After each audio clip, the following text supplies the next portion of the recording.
The morning sun blazed mercilessly over Dillon, Montana territory, and Olivia Reeves stood alone in the small wooden church, still wearing her mother's altered wedding dress, staring at the empty space where Thomas Whitmore should have been standing beside her 45 minutes ago. The whispers had started 15 minutes in, growing louder with each passing moment until finally Reverend Marshall approached her with pity etched across his weathered face and a hastily scrawled note that Thomas had left with the stable boy. "I cannot marry a woman so plain when prettier options exist. Miss Catherine Langford has agreed to my proposal. We leave for Virginia City today. Forgive me, but I must follow my heart." Olivia's hands trembled as she read the words again, the paper crinkling between her white-knuckled fingers. Around her, the congregation dissolved into uncomfortable murmurs and shuffling feet. She heard every word they tried to hide behind cupped hands. Poor thing, never was much to look at. Those mousy brown eyes and that thin frame, no wonder he fled. Should have known a successful merchant like Thomas would want better. Her younger sister Margaret rushed to her side, tears streaming down her pretty face, but Olivia felt numb. She carefully folded the note, tucked it into her sleeve, and walked down the aisle with her head held high, even as her heart shattered into 1,000 irreparable pieces. The June heat hit her like a physical force when she stepped outside, but she welcomed it, welcomed anything that might burn away the humiliation crawling under her skin. The boarding house where she rented a small room sat 3 blocks from the church, and she made the walk in silence, ignoring the stares from townspeople who had already heard the news. Bad news traveled faster than wildfire in a town of barely 800 souls. By evening, everyone from the Chinese launderers to the women at the millinery would know that Olivia Reeves had been left at the altar for being too plain, too forgettable, too fundamentally unworthy of love. She locked herself in her room and methodically removed the wedding dress, hanging it carefully in the narrow wardrobe. Her hands moved automatically through the familiar motions of unlacing, unbuttoning, folding, while her mind remained mercifully blank.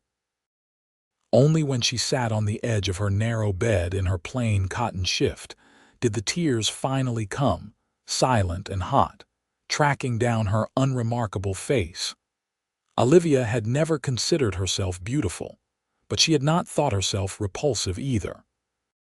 She taught at the small schoolhouse, kept herself clean and neat, attended church every Sunday, helped her neighbors without complaint. She had believed those things mattered more than a perfect face or abundant curves. Thomas had courted her for 6 months, had held her hand during Sunday walks, had spoken of building a life together. Had it all been lies, or had Catherine Langford's arrival in town 3 weeks ago simply made him realize what a poor bargain he had been settling for? The knock on her door came near sunset. Margaret again, carrying a tray with soup and bread that Olivia could not imagine eating. Her sister sat beside her, holding her hand, saying all the right things that meant nothing. When Margaret finally left, Olivia lay in the gathering darkness and made a decision. She could not stay in Dillon. She could not face the pitying looks, the whispers, the constant reminder of her inadequacy. She would go somewhere else, somewhere no one knew about her shame. By morning, she had formed a plan. She would write to her aunt in Sacramento and ask for a place to stay until she could find new employment. California seemed far enough away to outrun her humiliation. She dressed in her simplest gray dress and walked to the post office just after dawn, hoping to avoid the crowds. The street was nearly empty except for a few early risers and the occasional cowhand heading toward the stables. Olivia kept her eyes down, but she could not help noticing the tall man leading a paint horse toward the water trough outside the general store. He wore dusty range clothes and a battered hat pulled low, and something about the set of his shoulders spoke of deep weariness that went beyond physical exhaustion. She would not have given him a second thought except that he looked up as she passed, and their eyes met for just a moment. His were the color of a stormy sky, gray and intense, and they widened slightly as he took in her face. Then she was past him, hurrying toward the post office, her cheeks burning for no reason she could name. The postmaster, Mr. Chen, greeted her with professional courtesy that held no pity, which she appreciated. She posted her letter and purchased 2 stamps for future correspondence, then steeled herself for the walk back. The boarding house served breakfast until 8, and she needed to eat something, no matter how much her stomach protested. The tall cowboy was still there, now talking quietly with his horse while the animal drank. As Olivia approached, he straightened and removed his hat, revealing dark blonde hair that needed cutting and a face that looked like it had seen too much sun and trouble. "Morning, miss," he said, his voice rough as gravel but not unkind. "You are all right?" The question startled her into meeting his eyes again. "I am fine, thank you. No offense intended, but you have got the look of someone who is not fine at all." He twisted his hat in his hands, seeming uncertain. "Name is Benjamin Jarrett. Just rode in last night looking for work." The stableman mentioned something about the schoolteacher having troubles, and you look like you might be her. Olivia wanted to flee, but something in his expression held no judgment, only genuine concern. "I am the schoolteacher, Olivia Reeves, and I do not wish to discuss my troubles with a stranger."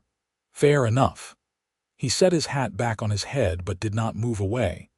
"I will just say this then, and you can tell me to mind my own business if you want. I heard what happened yesterday." "Heard that fool Whitmore ran off because he thought you were too plain."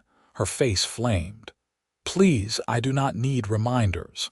"I am not reminding you. I am telling you he is an idiot." Benjamin Jarrett looked at her steadily, and something in his gaze made her breath catch.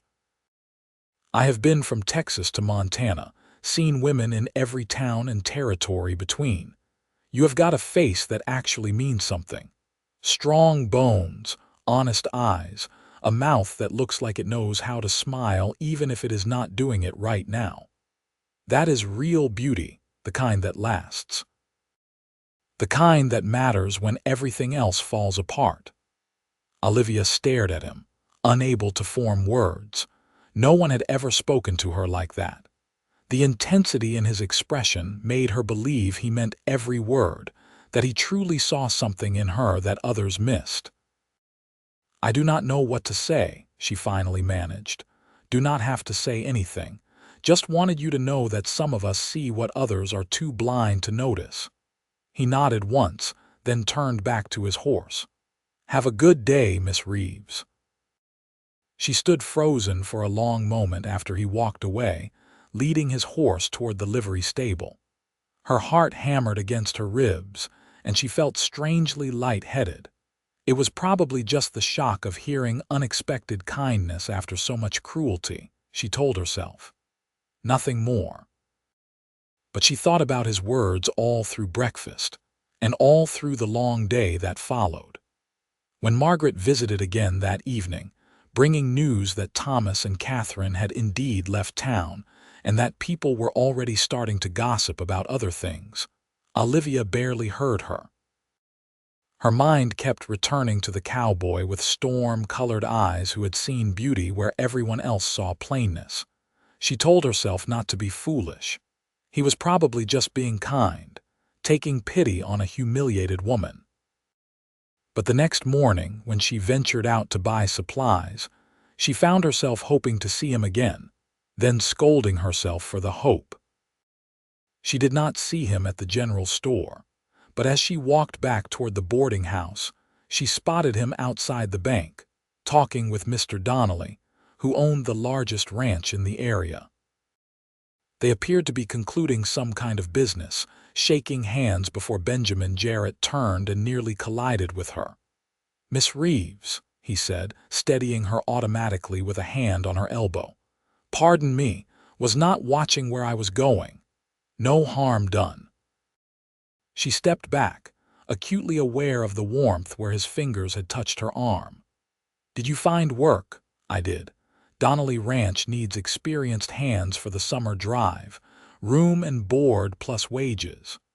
He smiled then, a slow expression that transformed his weathered face. "Means I will be staying in Dillon a while. Hope that does not trouble you." "Why would it trouble me?" "Well, I did speak pretty forward yesterday. Thought you might prefer I make myself scarce." Olivia surprised herself by saying, "I did not find it unwelcome." His smile widened. "Good to know. I am not usually one for talking much, but something about you makes words come easier." He paused, seeming to gather courage. "Would you allow me to walk you home? Just to your door, nothing improper. Just would like your company a few minutes more." She should say no. The entire town probably already had them married in gossip by now, and she could not bear more speculation. But she found herself nodding, and they fell into step together. "Where are you from originally?" she asked, trying to fill the silence. "Born in Missouri, but my family moved to Texas when I was young, lost them to fever when I was 16, have been drifting since then. Work ranches mostly, sometimes drive cattle, do whatever needs doing." His voice was matter-of-fact, but she heard the pain underneath. "Never found a reason to settle anywhere particular until now." "What changed?" He looked at her, and the intensity was back in his eyes. "Saw someone worth staying for." Her breath caught.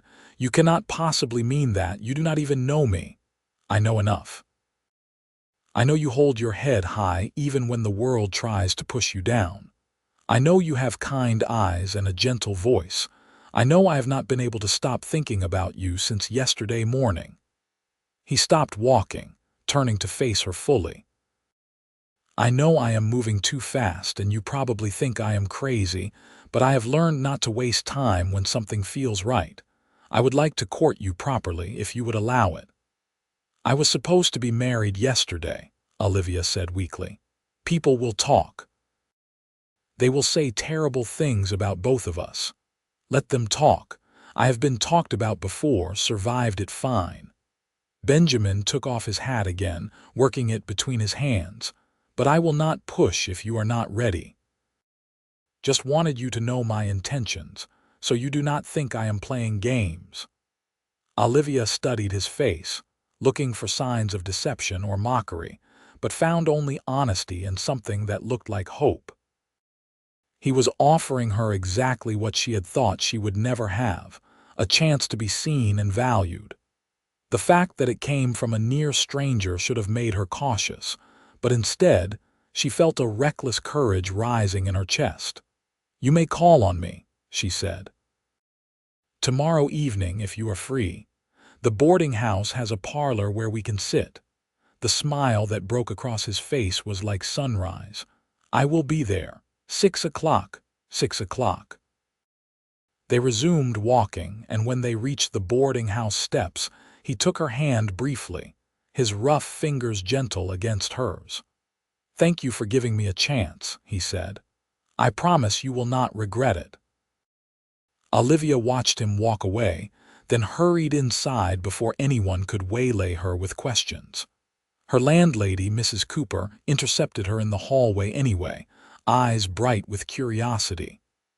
"Was that Benjamin Jarrett? I heard Donnelly hired him. Caused quite a stir, apparently." "Young Billy from the stable said he is the best horseman he has ever seen, and Mr. Donnelly does not hire anyone who is not absolutely top quality."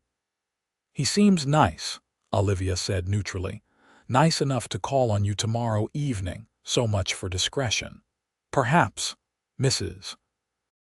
Cooper smiled, and it held more warmth than pity. "Good for you, dear. That Thomas was never good enough anyway, had shifty eyes. This one looks like he knows his own mind." The endorsement from practical Mrs. Cooper meant more than Olivia wanted to admit. She went to her room and allowed herself a small smile as she unpinned her hair. Maybe, just maybe, something good could come from the worst day of her life. Benjamin arrived exactly at 6 the next evening, freshly washed and wearing clean clothes that still could not hide his cowboy nature. He had even trimmed his hair, though it still fell over his collar in unruly waves. He carried a small bouquet of wildflowers that he must have gathered from the fields outside town. "For you," he said, presenting them with an awkwardness that she found endearing. "No, they are not much, but the florist wanted more than a day's wages for roses. They are perfect." Olivia took the flowers, their simple beauty touching her more than expensive hothouse roses ever could. "Let me put them in water, then we can sit."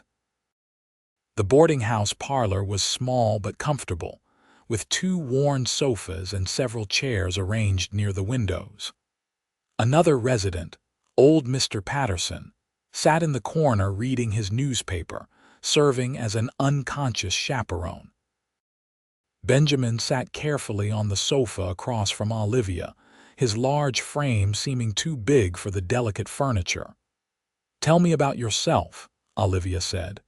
"Your real self, not just the basic facts." Benjamin leaned back, considering.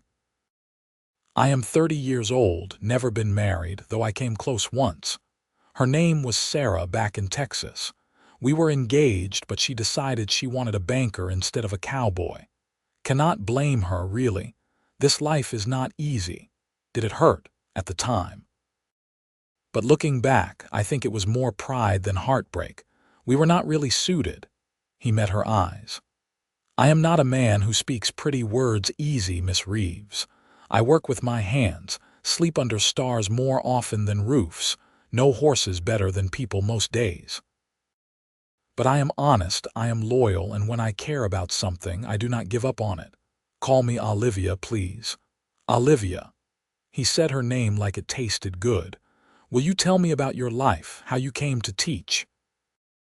She found herself relaxing as they talked, sharing stories about her childhood in Ohio, her parents who had died in a train accident 3 years ago, leaving her and Margaret with little money and fewer prospects. Teaching had been her salvation, giving her purpose and independence. She told him about her students, about the satisfaction of watching a child's face light up with understanding, about her dreams of maybe starting a school for girls someday. "You should do it," Benjamin said. "Not maybe, should. It takes money to start a school. Money can be earned. Dreams should not be shelved just because they are difficult." They talked until Mrs. Cooper announced it was 9 o'clock and visiting hours were over. Benjamin stood reluctantly, and Olivia walked him to the door. "Can I see you again tomorrow?" he asked. "I teach during the day, but tomorrow is Saturday. Perhaps we could take a walk in the afternoon. I would like that." He hesitated, then added, "People are going to talk, Olivia. Want to make sure you are ready for that." "Let them talk," she said, echoing his earlier words. "I am tired of living my life based on others' opinions." The warmth in his smile made her heart skip. "That is my girl." He left, and Olivia closed the door, leaning against it briefly. Margaret would be scandalized when she heard about this rapid courtship. The town gossips would have a field day. But Olivia found she did not care. For the first time in days, perhaps months, she felt alive and hopeful. Their afternoon walk the next day took them along the creek that ran east of town, away from prying eyes and wagging tongues. Benjamin offered his arm, and Olivia took it, feeling the solid strength of him beside her.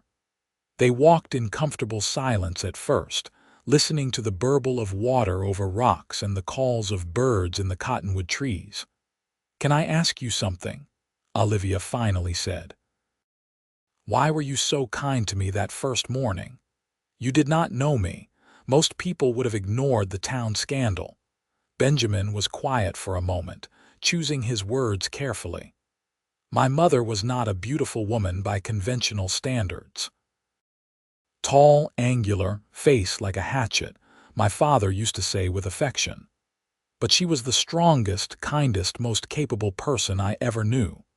She ran our ranch practically single-handed when my father got injured, raised 3 boys, never complained once. When she died, grown men cried at her funeral because she had touched so many lives with her goodness. He paused, picking up a flat stone and skipping it across a calm pool in the creek. After she passed, I heard some ladies in town talking. They said it was a blessing my father would have a chance to find a pretty wife now, as if my mother had been some burden he endured. I was 17, and I almost hit one of them before my brother stopped me. Olivia felt tears prick her eyes at the pain in his voice. Since then, I have no patience for people who judge worth by looks alone, Benjamin continued. When I saw you that morning, saw the hurt in your eyes but also the dignity, I saw my mother, saw real beauty that runs bone deep. And I thought if I did not say something, I would regret it the rest of my life. Thank you, Olivia whispered, for seeing me. He stopped walking and turned to face her fully. I see you, Olivia. Every time I look at you, I see someone extraordinary. And I hope that someday you will see yourself the way I do. She could not help it. She reached up and touched his face, her fingers tentative against his sun-roughened cheek. He stood very still, hardly breathing, his eyes locked on hers. I am starting to, she said. He covered her hand with his, holding it against his face. I know this is moving fast. I know we have only known each other days, but I need you to know I am serious about this, about you. I am not going to change my mind or run away. I know. And somehow, impossibly, she did know. She felt it in the steadiness of his gaze, the careful way he touched her, the honesty in every word he spoke. They stood there for a long moment, the creek singing beside them, the Montana sun warm on their shoulders. Then Benjamin reluctantly released her hand, and they resumed walking, talking about everything and nothing, sharing their hopes and fears with the ease of old friends rather than new acquaintances. The courtship continued through the hot Montana summer. Benjamin worked long days at the Donnelly Ranch but visited Olivia every evening, sitting in the boarding house parlor or taking walks through town. They attended church together on Sundays, weathering the stares and whispers with their heads held high. Margaret warmed to Benjamin quickly, declaring him a vast improvement over Thomas Whitmore. Even Mrs. Cooper became an ally, always making sure the parlor was available and occasionally providing lemonade and cookies. But not everyone approved. Thomas Whitmore's mother, Mrs. Whitmore, made her displeasure known at every opportunity, sniffing loudly whenever Olivia passed and making pointed comments about women with no shame. Some of the wealthier townspeople sided with her, viewing Olivia's rapid new courtship as evidence of improper character. Olivia tried not to let it bother her, but one particularly difficult day in late July, after Mrs. Whitmore had loudly declared in the general store that clearly Olivia had been seeing Benjamin all along, and that explained why Thomas had fled. She came home in tears. Benjamin found her on the boarding house porch that evening, her eyes red and swollen. He sat beside her without speaking, just taking her hand in his. I am sorry, she said. I should be stronger. You are plenty strong. But even strong people need to cry sometimes. He squeezed her hand gently. Want me to go have a word with Mrs. Whitmore? No violence, Olivia said quickly. Was not planning violence. Was planning some very pointed truths delivered in a calm, reasonable tone. His mouth quirked. But only if you want me to. She managed a watery laugh. That would probably make things worse. Probably. He was quiet a moment, then said, I have been thinking. The ranch is planning a big gathering next month to celebrate the end of the cattle drive. Donnelly throws it every year, invites the whole town. I want you to come as my official guest. Want everyone to see us together and know I am proud to stand beside you. That will cause even more talk. Good. Let them talk until their tongues fall out. I am tired of caring what small-minded people think." He turned to face her, his expression serious. "Olivia, I am in love with you. Have been probably since that first morning. I know it is too soon to say things like that, but it is the truth, and I am done hiding how I feel." Her breath caught. "Benjamin, you do not have to say it back, just wanted you to know where I stand." He reached up and gently wiped a tear from her cheek. "You are the most remarkable woman I have ever met. You are smart and kind and brave, and when you smile, it is like the sun coming out. I see a future with you, Olivia. A real life, a home, maybe children someday. I see everything." "I love you too," she said, the words tumbling out. "I did not think I could feel this way so quickly, but I do. You make me feel beautiful and valued and safe. You make me believe in possibilities I had given up on." Benjamin leaned in slowly, giving her time to pull away, but she did not. His lips met hers in a kiss that was gentle and sweet and full of promise. When they broke apart, both slightly breathless, he rested his forehead against hers. "Marry me," he said. "Not right away, not until you are ready, but someday when you are sure. Marry me, Olivia?" "Yes," she whispered. "Yes, I will marry you." He kissed her again, longer this time, and Olivia felt like she was falling and flying simultaneously. This was what love should feel like, she realized.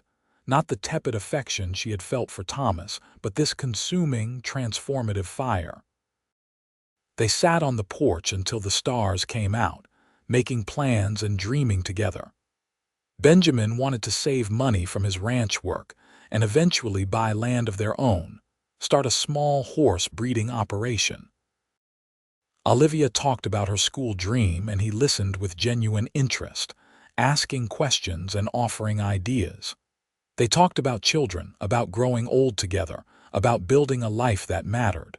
When he finally left near midnight, Olivia floated inside, her earlier tears forgotten. Mrs. Cooper was waiting in the hallway, a knowing smile on her face. "You said yes, I take it. How did you know?" he asked. "Heard him asking Mr. Chen for advice on proposing last week. That man has been planning this for a while." Mrs. Cooper patted her arm. "You chose well, dear. He is a good man." The next weeks passed in a blur of happiness. Olivia wore a simple silver ring that Benjamin had purchased with his first month's wages, and they began planning a quiet wedding for the fall. They decided on October, after the harvest, when Benjamin would have saved enough for them to rent a small house on the edge of town. The ranch gathering in August arrived hot and bright. Olivia dressed carefully in her best blue dress, and Benjamin came to collect her in a borrowed wagon, looking handsome in clean range clothes and a new hat. They drove the 3 miles to the Donnelly Ranch together, his arm casually around her shoulders, both of them happy and relaxed. The gathering was already in full swing when they arrived, with tables loaded with food, a band playing, and people milling everywhere. Mr. Donnelly himself came over to greet them, shaking Benjamin's hand vigorously. "This the young lady you have been boring us all to death talking about?" he asked with a grin. "Miss Reeves, my foreman tells me this man works harder than 3 regular cowboys just so he can leave early and see you every evening. I am half-minded to bill you for his distraction." Olivia laughed. "I will try to be less distracting, Mr. Donnelly. Do not you dare. Man needs something to work for besides wages. Makes him reliable." Donnelly's expression turned serious. "I want you to know, Miss Reeves, Benjamin Jarrett is one of the best men I have ever had working for me. You are getting someone special." "I know," Olivia said softly, looking at Benjamin, who had turned slightly red at the praise. They spent the afternoon mingling, eating, and dancing to the band. Olivia was aware of the stares, some curious, some disapproving, but she ignored them. Let people think what they wanted. She was happy, truly happy, for the first time in longer than she could remember. It was during the dancing that things went wrong. Olivia was taking a break, standing near the refreshment table, when Mrs. Whitmore approached with several other women in tow. She looked like she had been working up her courage, her face flushed with more than just heat. "Miss Reeves," she said loudly, drawing attention from nearby groups, "I have been meaning to speak with you, Mrs. Whitmore." Olivia kept her voice neutral. "I want you to know that decent people see exactly what you are doing. My son made a mistake getting involved with someone like you in the first place, but he did the honorable thing and corrected it. And now you are flaunting yourself with this common cowboy, probably to salvage your reputation." Olivia felt her face heat, but before she could respond, Benjamin materialized at her side. "I think you need to stop talking now, madam," he said quietly, but with an edge that made several people step back. "I will not be silenced by hired help," Mrs. Whitmore snapped. "Everyone knows she is just using you to save face. A woman like that, plain and desperate, will take whatever she can get." "A woman like that," Benjamin said, his voice dangerously calm, "is worth 10 of your precious son. She is intelligent, kind, and strong. She teaches children to read and write, helps her neighbors, and treats everyone with respect they do not always deserve. Your son abandoned her on what should have been the happiest day of her life, because he is a shallow coward who only values appearances. And if you think I do not know exactly how lucky I am that he did, you are dead wrong." The entire gathering had gone silent, everyone watching. Mrs. Whitmore's face turned purple. "And another thing," Benjamin continued, stepping forward so he loomed over the smaller woman. "Olivia is not using me. I pursued her. I asked her to marry me. And she said yes, because despite everything your family put her through, she still has the courage to trust and love again. So you can take your opinions about her character and keep them to yourself, because I do not want to hear one more word against my future wife. Are we clear?" Mrs. Whitmore sputtered, looking to her companions for support, but they had all stepped back. Mr. Donnelly had moved closer, his expression stern. "I think it is time for you to leave, Mrs. Whitmore," he said firmly. "This is a celebration and you are disrupting the peace. I will have someone bring your carriage around, Mrs." Whitmore drew herself up with as much dignity as she could muster. "This is not over." "Yes, it is," Benjamin said flatly. "You bother Olivia again, and we will have a very different kind of conversation." Mrs. Whitmore swept away, her entourage trailing behind, and gradually conversation resumed. Several people approached to apologize for her behavior and offer congratulations on the engagement. Mr. Donnelly clapped Benjamin on the shoulder. "Well said, son. Well said." Olivia felt shaky with adrenaline and emotion. Benjamin led her away from the crowd toward a quiet spot near the horse corrals. "Are you all right?" he asked, his hands gentle on her shoulders. "That was terrifying and wonderful," she admitted. "No one has ever defended me like that. Get used to it. I meant every word." He pulled her close and she leaned into his warmth. "You are mine to protect now, Olivia. No one gets to hurt you, not while I am around." They stayed there for a long moment, just holding each other before rejoining the party. The rest of the gathering passed pleasantly, and several women made a point of being friendly to Olivia, perhaps impressed by Benjamin's fierce defense or simply eager to distance themselves from Mrs. Whitmore's rudeness. On the ride home, Olivia rested her head on Benjamin's shoulder, watching the stars appear in the darkening sky.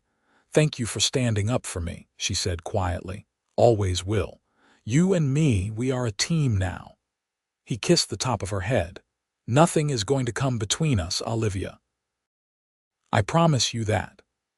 As summer faded into autumn, their plans solidified.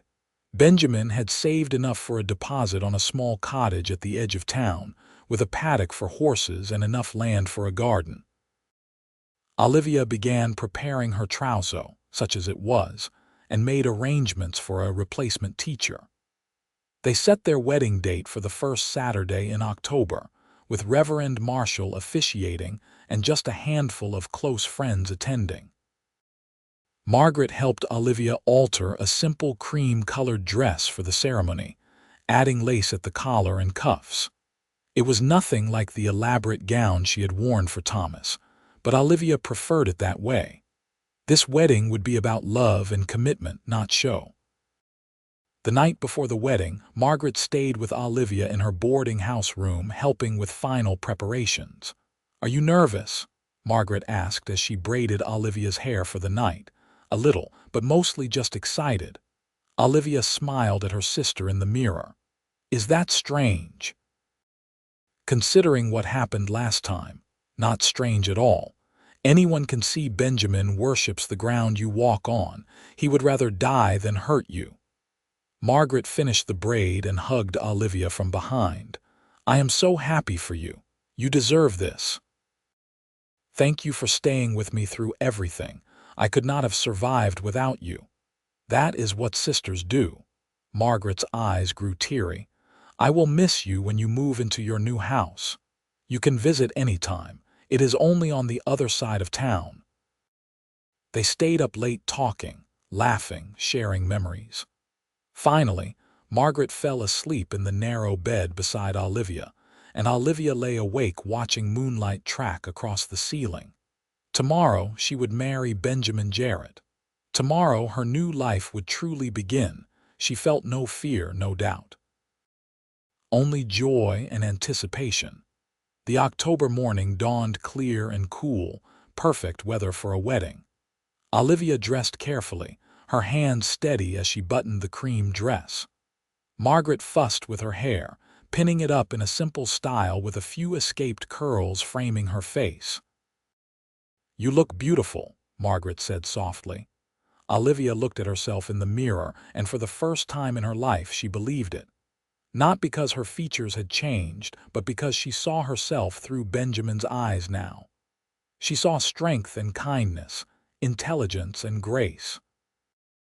She saw someone worthy of love.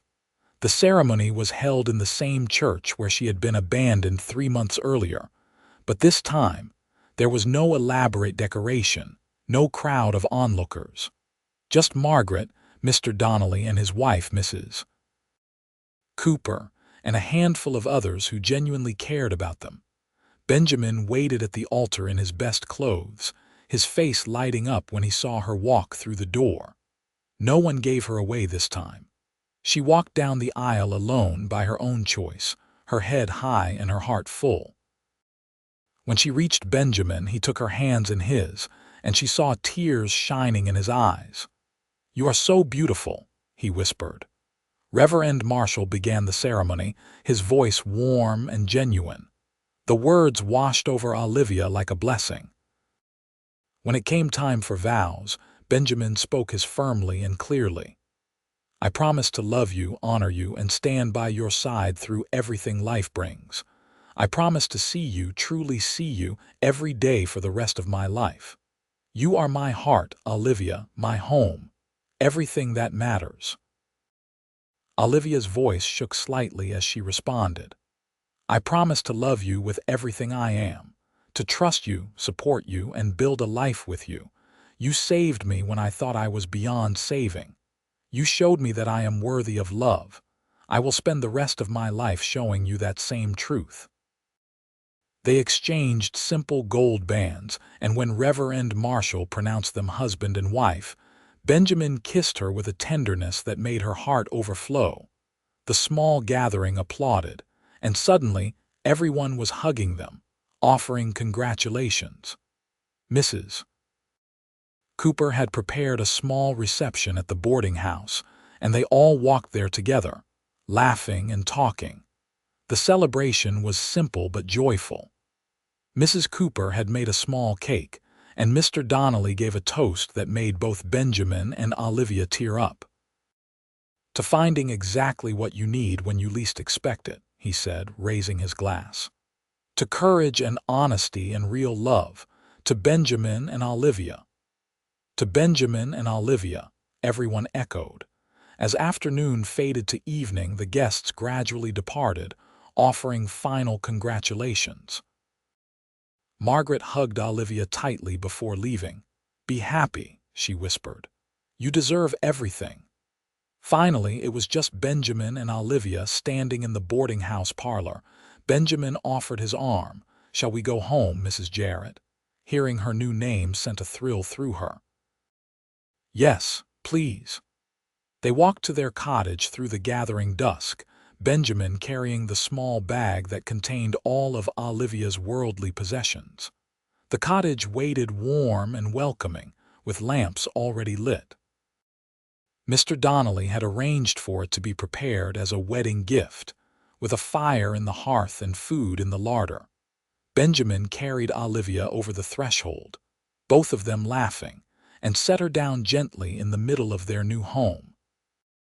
It was small but clean, with a main room that served as kitchen and living space, a separate bedroom, and a lean-to for storage. Simple curtains hung at the windows, and someone had left a bouquet of late-season wildflowers on the table. "It is perfect," Olivia breathed. "It is ours," Benjamin said. "Our home, our life." He pulled her close and kissed her, and Olivia wrapped her arms around his neck, kissing him back with all the love and passion she felt. They stumbled toward the bedroom, laughing and kissing, and the door closed behind them on their wedding night. The next morning, Olivia woke wrapped in Benjamin's arms, sunlight streaming through the window. She felt deliciously happy, deeply content in a way she had never experienced before. "Good morning, wife," Benjamin murmured sleepily against her hair. "Good morning, husband." They lay there talking softly for a long time before finally getting up to start their day. Benjamin needed to get to the ranch, but he lingered over breakfast, reluctant to leave. Olivia shooed him out finally, laughing. "Go work. I have plenty to do settling in here. I will see you this evening." He kissed her one more time, long and thorough, before heading out. Olivia watched him go, then turned to survey her new home. She spent the day unpacking, arranging, making the cottage truly theirs. Mrs. Cooper stopped by mid-morning with a basket of household items and stayed for tea, chatting about everything and nothing. "You look happy," she observed. "Really, truly happy." "I am," Olivia said simply. "I did not think I could be, but I am." When Benjamin came home that evening, tired and dusty from work, his face lit up at seeing her. She had dinner ready, simple but hearty, and they ate together at their own table, talking about their days. This became their pattern. Benjamin worked at the Donnelly Ranch while Olivia kept house and began planning for her school. She still taught at the regular schoolhouse, but word had spread about her dream of starting a school specifically for girls, and several families had expressed interest. The first winter as a married couple tested them in small ways. Money was tight, and the Montana winter was harsh. But they worked together, saved carefully, and supported each other through difficulties. Benjamin brought home small gifts when he could, a ribbon for her hair, a book she had been wanting. Olivia mended his clothes, kept their home warm and welcoming, and loved him with every breath. In January, Olivia realized her monthly courses had not come. She waited another week before mentioning it to Benjamin, afraid to hope. "I think I might be with child," she said quietly one evening as they sat by the fire. Benjamin's eyes widened, and then a smile spread across his face. "Truly, I think so. It is early yet, but yes." He pulled her into his arms, holding her so tightly she could barely breathe. "A baby, our baby." His voice was thick with emotion. "I am going to be a father. Are you happy?" she asked, pulling back to see his face. Happy does not begin to cover it. He kissed her forehead, her cheeks, her lips. "You have given me everything, Olivia. Everything that matters." The pregnancy progressed smoothly. Olivia worked through the spring, finally leaving her teaching position in May when she grew too uncomfortable to stand for long periods. Benjamin fussed over her constantly, much to her amusement, bringing her anything she wanted and worrying over every small complaint. Margaret visited often, helping prepare for the baby. They turned the lean-to into a small nursery, painting the walls and building a cradle. Benjamin spent evenings carving toys, his large hands surprisingly deft with the delicate work. In late August, on a hot afternoon, Olivia's labor began. Margaret and Mrs. Cooper attended her while Benjamin paced outside, nearly wearing a path in the dirt. The labor was long and difficult, and at one point the midwife looked worried enough that someone fetched Benjamin. "I am here," he said, taking Olivia's hand. "I am right here, sweetheart. You can do this."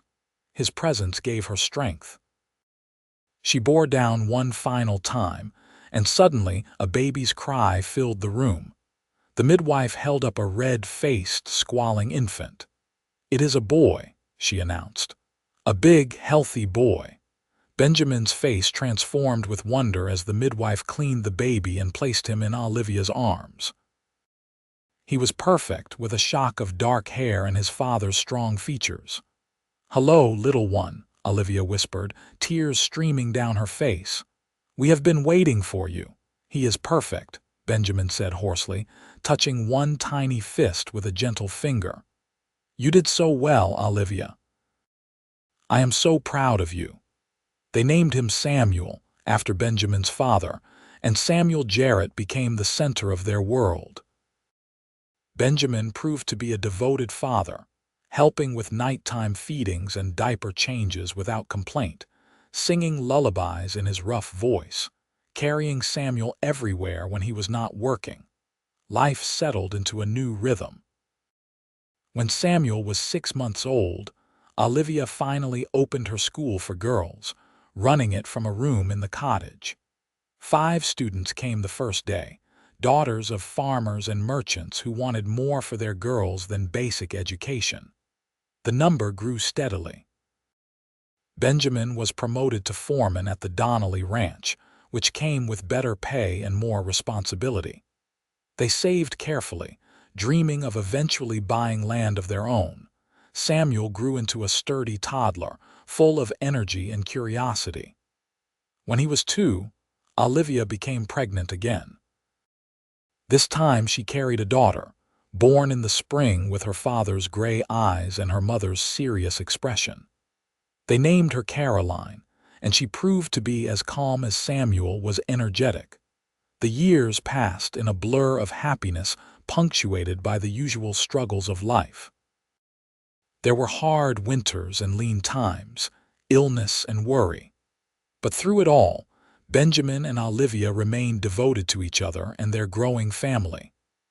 A third child, another boy they named James, arrived when Caroline was 3. Olivia's school thrived, gaining recognition throughout the territory. She taught dozens of girls over the years, many of whom went on to become teachers themselves or pursue higher education. Benjamin eventually saved enough to buy a small ranch, where he bred horses that became known throughout Montana for their quality. Margaret married a kind banker from Helena and visited often with her own growing family. Mrs. Whitmore moved away after Thomas's marriage to Catherine Langford ended in scandal and divorce. The other townspeople who had whispered about Olivia's rapid courtship eventually accepted the obvious. Benjamin and Olivia Jarrett were genuinely, deeply in love. On their 10th anniversary, Benjamin took Olivia back to the creek where he had first told her he saw her beauty. The children were with Margaret for the day, giving them rare time alone. "I was thinking about the first time I saw you," Benjamin said as they walked hand in hand along the familiar path. "Standing outside the post office trying so hard to be brave." "I was a mess," Olivia said with a laugh. "You were magnificent, are magnificent." He stopped and turned to face her. "These have been the best 10 years of my life, Olivia. Being your husband, raising our children, building this life with you. I would not change a single moment. Even the hard parts, especially the hard parts. Those are the times we learned what we are really made of." He cupped her face in his hands. "You are still the most beautiful woman I have ever seen. More beautiful now than that first day, because now I know your heart as well as your face." Olivia kissed him, pouring a decade of love and gratitude into it. "I love you, Benjamin Jarrett. Thank you for seeing me when I could not see myself." "Always," he promised, "until my last breath." They made love there by the creek in the afternoon sunshine with the same passion and tenderness that had always defined their relationship. Afterward, they lay in the grass talking about their children, their dreams, their plans for the future. "You ever regret how fast everything happened?" Olivia asked. "How quickly we married?" "Not for a second. When something is right, it is right. Why waste time pretending otherwise?" "What about Thomas Whitmore? Do you ever wonder what would have happened if he had shown up that day?" Benjamin was quiet for a moment. "I think about it sometimes. Think about how I might never have met you, and it terrifies me, honestly. The thought of a world where we did not find each other." He pulled her closer. "But he did not show up, and I did see you standing there, and I was brave enough or foolish enough to speak to you, and you were brave enough to give me a chance. That is what matters." "I used to think being left at the altar was the worst thing that ever happened to me," Olivia said softly. "Now I know it was the best. It brought me to you." They stayed by the creek until sunset painted the sky in shades of orange and gold, then walked home to their children and their life. The cottage had long since been expanded, with additions built as the family grew. It was comfortable and lived in, full of love and laughter. Samuel, now 10, was in the yard practicing with a rope when they arrived, trying to master the lasso techniques his father had been teaching him. Caroline sat on the porch reading, and James played with wooden horses at her feet. They all looked up when their parents approached, and Samuel ran over. "Did you have a good day?" he asked. "Aunt Margaret made us apple pie, and James only cried twice." "Did not," James protested from the porch, his young voice indignant. "Did so," Samuel said, but without heat. "Can we go riding tomorrow, Papa? You promised to show me the new foals." "I did promise," Benjamin agreed, ruffling his son's hair. "Tomorrow, after my work is done, we will go see them." They went inside together, the whole family, and Olivia felt a wave of overwhelming gratitude wash over her. This was her life now. This love, this family, this home built on foundation of mutual respect and genuine affection. She had gone from humiliation and heartbreak to a richness of spirit she had never imagined possible. That night, after the children were in bed, Benjamin and Olivia sat on their porch watching stars emerge in the vast Montana sky. "Thank you," Olivia said quietly. "For what?" "For being lonely that day in Dillon. For being brave enough to speak to me. For seeing beauty others were blind to." Benjamin laced his fingers through hers. "Thank you for being brave enough to try again. For trusting me when you had every reason not to trust anyone." They sat in comfortable silence, this couple who had built something extraordinary out of pain and chance. The years would continue to pass, bringing new challenges and joys. They would watch their children grow, help their community thrive, and grow old together. There would be more children, grandchildren eventually, a legacy of love that would ripple outward in ways they could not yet imagine. But in that moment, sitting hand in hand under the Montana stars, they simply savored the life they had created together. A life that began with heartbreak and transformed into something beautiful, because one lonely cowboy had the courage to see what others missed, and one hurt woman had the courage to believe him. The story of how Benjamin Jarrett saw beauty where others saw only plainness became part of Dylan's local lore, told and retold over the years. It became a reminder that true love has nothing to do with perfect features, and everything to do with seeing and being seen, truly and completely, by another soul. And every time someone told the story, they ended it the same way, with Benjamin and Olivia Jarrett, still deeply in love decades later, still looking at each other like they held the whole world in their eyes. Because they did. They held their world, the one they had built together from courage and hope and an unwavering belief in each other's worth. That was their happily ever after. Not perfect, not without struggles, but absolutely, unquestionably real. Years continued to flow like the creek where Benjamin had first declared his love. Samuel grew into a fine young man, eventually taking over much of the ranch work when Benjamin's back began troubling him. He married a local girl named Anna, and they built a house on the ranch property, raising their own children within sight of where Samuel had grown up. Caroline followed her mother's footsteps into teaching, but took it further, attending a women's college in the East and returning with revolutionary ideas about education. She opened a boarding school for girls throughout Montana Territory, becoming one of the most respected educators in the region. She married late, at 30, to a professor who appreciated her fierce intelligence. James proved to have a gift with horses that exceeded even his father's. By 18, he was training animals for ranches across 3 territories. He married young, at 20, to a spirited girl named Elizabeth who could ride as well as any man and took no nonsense from anyone.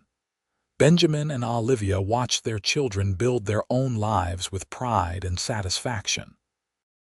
They became grandparents multiple times over, their home always full of visiting children and grandchildren. The ranch prospered under Samuel's management, and Olivia's school legacy continued through Caroline. But through all the years and changes, Benjamin and Olivia remained each other's constant. They still took walks by the creek on warm evenings. They still sat together on their porch, watching sunsets and talking about everything and nothing. Their hair turned gray, their faces lined with time and sun, but when they looked at each other, they saw the same people who had fallen in love that summer day in 1877. On their 30th anniversary, the whole family gathered for a celebration. Children and grandchildren filled the expanded ranch house to bursting. Margaret and her family came from Helena.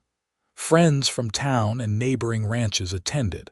It was loud and chaotic and wonderful. At one point, Samuel stood and called for quiet. "I want to say something about my parents," he announced. "Growing up, I always knew I was lucky. Not because we had money, we did not have much for a long time. Not because life was easy, it was not. But because I had parents who loved each other truly and completely and who loved us the same way."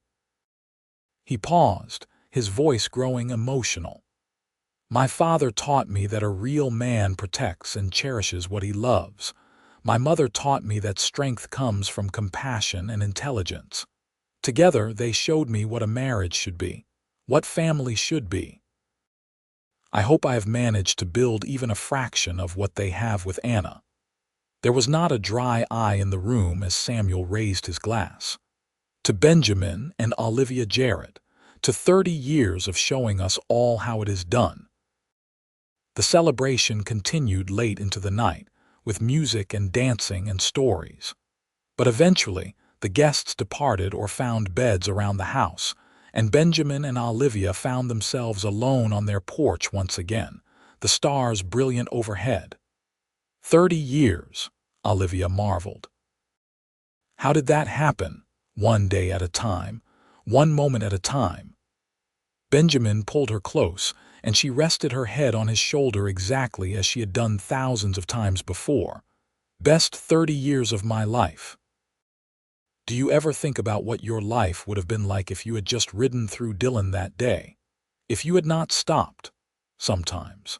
And then I thank God I was tired enough to need rest, that I happened to be at the general store at exactly the right moment. He kissed the top of her head. Divine intervention, maybe, or just the best luck a lonely cowboy ever had. I was so broken that day, Olivia said softly. I truly believed I was unlovable, that Thomas was right to leave me. Thomas was a fool. Thomas gave me you. So maybe I should be grateful to him, Benjamin chuckled. That is a generous way to look at it. They sat in silence for a while, comfortable and content. Finally, Olivia spoke again.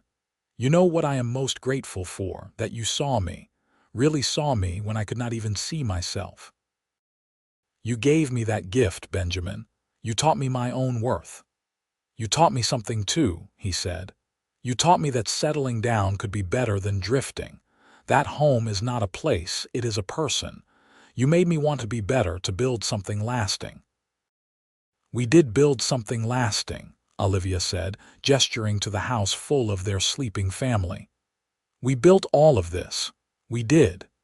His arm tightened around her. And I would build it all again, exactly the same, just to end up here with you.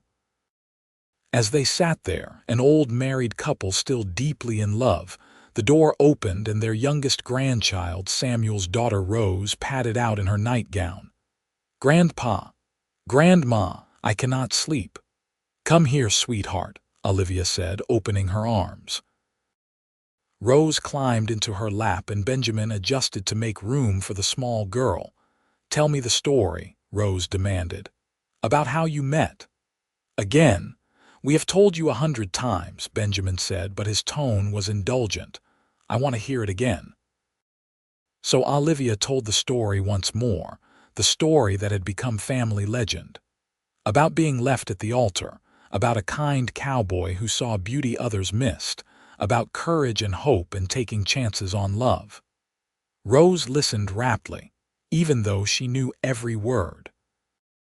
And then Grandpa said you were the most beautiful woman he had ever seen, Rose prompted when Olivia paused. He did, and I did not believe him at first. But he was right, Rose said firmly. You are beautiful, Grandma. Thank you, sweetheart. When I grow up, I want to find someone who sees me like Grandpa sees you. Benjamin smiled. You will, Rose. You will find someone who sees all the wonderful things about you, and you will be smart enough to recognize them when they come along. Rose yawned hugely, and Olivia carried her back inside to bed. When she returned to the porch, Benjamin stood and offered his hand. Ready to call it a night, Mrs. Jarrett? Always, Mr. Jarrett. They walked into their home together, hand in hand, just as they had done every night for 30 years. The house was quiet now, full of sleeping family, full of love and memories and the life they had built. In their bedroom, they prepared for sleep with the ease of long practice. Benjamin helped Olivia with the buttons she could not reach. She helped him with his boots when his back protested. They climbed into bed, and Benjamin pulled her close, her back to his chest, their bodies fitting together perfectly after 3 decades of practice. I love you, Olivia, he murmured into her hair. More today than yesterday, more tomorrow than today. I love you too, she whispered back. Always and forever. They fell asleep that way, wrapped in each other's arms, dreaming peaceful dreams. The years continued their relentless march. Benjamin's back grew worse, forcing him to finally retire from active ranch work. He spent his days teaching his grandsons everything he knew about horses and life. Olivia's hands grew too arthritic for much writing, but she still advised Caroline on the school and told stories to any grandchild who would listen. They grew old together, weathering the aches and pains with humor and grace. Friends passed away, and they grieved together. New grandchildren were born, and they celebrated together. Through it all, their love remained constant, deepening with each passing year. On a warm June morning, almost 40 years after they first met, Benjamin woke to find Olivia still sleeping beside him, her breathing peaceful and even.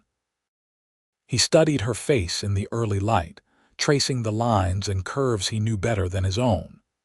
She was 73 years old, her brown hair completely silver now, her face marked by time and laughter and life fully lived.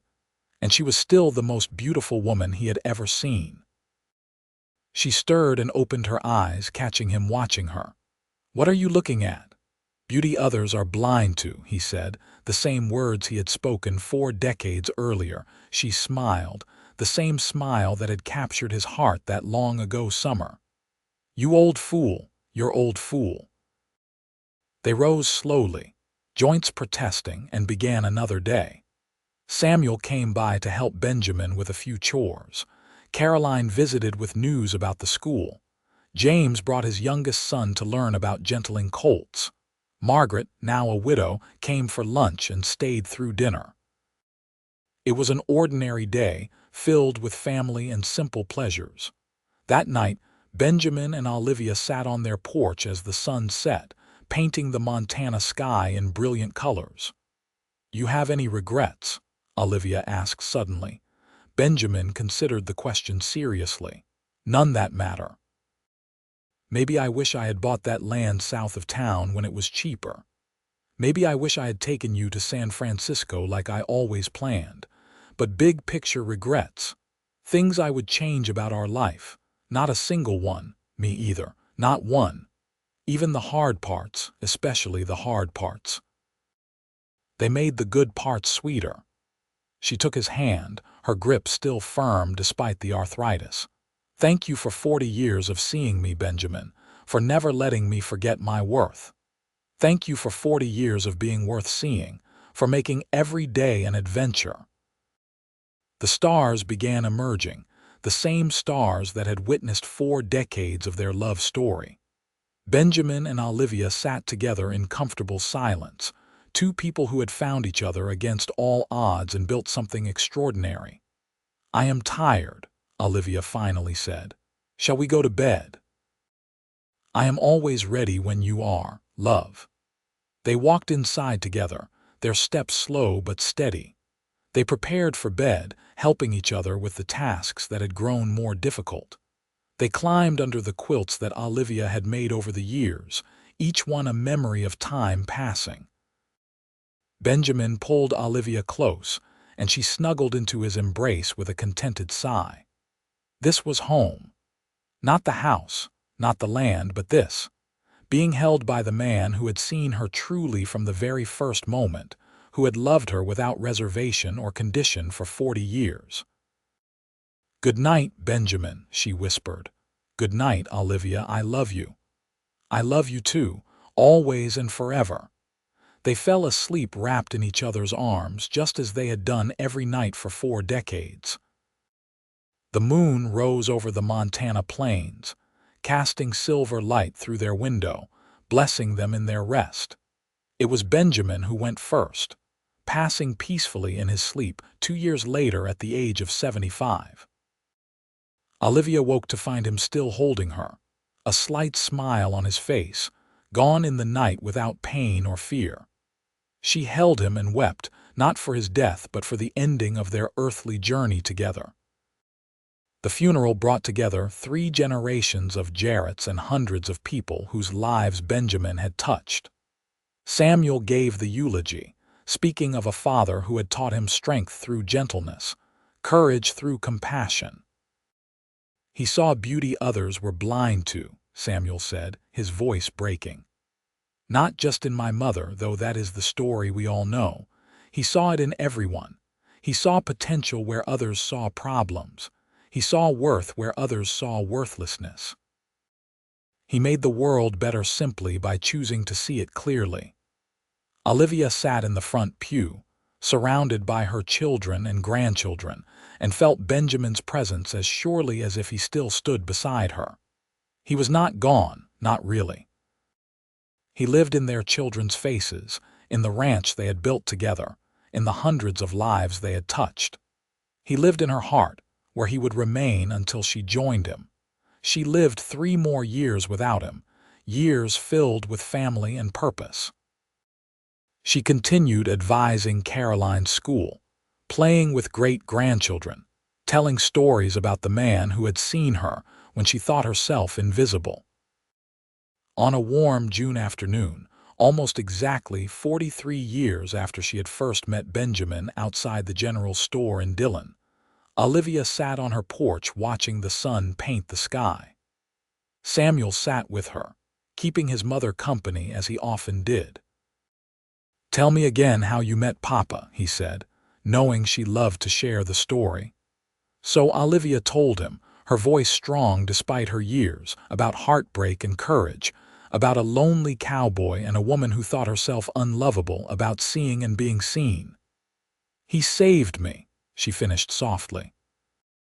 "Not like in the storybooks, not from anything external. He saved me from myself, from believing I was less than I was. That is the greatest gift anyone ever gave me." "He loved you so much," Samuel said, his own voice thick with emotion. "We all saw it every single day. I loved him too. Still do, always will." That night, Olivia went to bed in the room she had shared with Benjamin for over 40 years. She looked at his side of the bed, still empty, and smiled. Soon, she thought, soon she would see him again. She fell asleep thinking about that first morning when a kind cowboy had told her she was beautiful, when her whole life had changed in an instant. She dreamed of Benjamin waiting for her, young and strong again, reaching out his hand with that slow smile she loved. And when Samuel came to check on her the next morning, he found her at peace, a slight smile on her face, gone in the night without pain or fear. They buried Olivia beside Benjamin in the small cemetery on the hill overlooking their ranch. The whole family gathered once more, grieving but also celebrating a love story that had spanned 43 years and touched countless lives. Caroline spoke at her mother's funeral, her voice steady despite her tears. "My mother taught me that true beauty has nothing to do with appearance and everything to do with character. She taught me that courage is choosing to love again after having your heart broken. She taught me that the right person will see you, truly see you, and that being seen is one of life's greatest gifts." She paused, looking out at the assembled crowd. "My parents built something extraordinary from pain and chance. They showed all of us what real love looks like, constant, growing, deepening with each passing year. They saw the best in each other and called it forth every single day. That is their legacy to us. That is what we must carry forward." The family gathered at the ranch after the funeral, sharing memories and stories. The grandchildren talked about riding lessons with Grandpa Benjamin and history lessons with Grandma Olivia. The great-grandchildren, too young to remember clearly, listened raptly to stories about the couple who had built this family, this legacy, from nothing but love and determination. Samuel stood on the porch as the sun set, watching the same sky his parents had watched together for so many years. His wife Anna joined him, slipping her hand into his. "They really loved each other," she said softly. "I mean, everyone says that, but with your parents it was so obvious, so real. They did. They really did." Samuel squeezed her hand. "We are lucky to have seen it, to know what is possible. What will happen to the ranch? It stays in the family. James and I will run it together just like we planned. Caroline wants to keep the house for her school archives. Everyone agreed." He smiled slightly. "They built something that will last, Anna, something that matters." They did. They absolutely did. In the years that followed, the Jarrett family continued to thrive. The ranch prospered under Samuel and James's management. Caroline's school became one of the most prestigious in the Montana region. The grandchildren grew and had children of their own, spreading the Jarrett name and legacy across Montana and beyond. And always, in every generation, someone told the story. The story of how Olivia Reeves was left at the altar for being too plain, and how lonely cowboy Benjamin Jarrett said he saw beauty others were blind to. The story of how courage and hope and the willingness to be seen can transform everything. The story of real, lasting, transformative love. The small cottage where they began their life together still stands on the edge of what became Jarrett Ranch, preserved by the family as a memorial. Couples from town sometimes come to see it, to stand where Benjamin and Olivia stood, to be inspired by their story, because it is an inspiring story. Not because it is perfect or easy or without pain, but because it is real. Because it shows that sometimes the worst moments of our lives lead directly to the best. That being truly seen by another person can heal wounds we thought were permanent. That love, real love, is about choosing someone every day and being chosen in return. In the cemetery on the hill, two headstones stand side by side. Benjamin Jarrett, 1847, 1922. Beloved husband, father, grandfather, he saw beauty others were blind to. Olivia Reeves Jarrett, 1852. 1925. Beloved wife, mother, grandmother, she taught us to see ourselves clearly. And if you visit on a warm June evening, when the Montana sun paints the sky in brilliant colors, you might feel their presence still. Not as ghosts, but as the foundation upon which generations of love have been built. You might feel the echo of their devotion, their commitment, their unwavering belief in each other's worth. That is their legacy. Not wealth or fame, but love. Real, honest, lasting love that transformed two wounded people into something stronger together than they ever could have been apart. Love that rippled outward, touching everyone around them, creating waves that continue to spread generations later. It is the story of she was left at the altar for being too plain, and lonely cowboy said, I see beauty others are blind to. But more than that, it is a story about being brave enough to be seen, wise enough to see clearly, and strong enough to build something lasting from the wreckage of broken dreams. It is a story about happily ever after, the real kind, earned through decades of choosing each other every single day. And it is a story that continues still, in the hearts and lives of everyone they touched, a testament to the transformative power of seeing and being seen, of loving and being loved, truly and completely, until the very end and beyond.